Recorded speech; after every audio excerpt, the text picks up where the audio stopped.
সরকার পতনের এক দফা দাবিতে বিরোধী জোটের ষষ্ঠ দফায় ডাকা ৪৮ ঘণ্টা অবরোধের আজ শেষ দিন।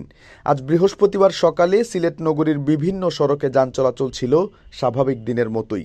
এদিকে বিএনপি আজ নতুন কর্মসূচি ঘোষণা দিতে পারে বলে জানা গেছে।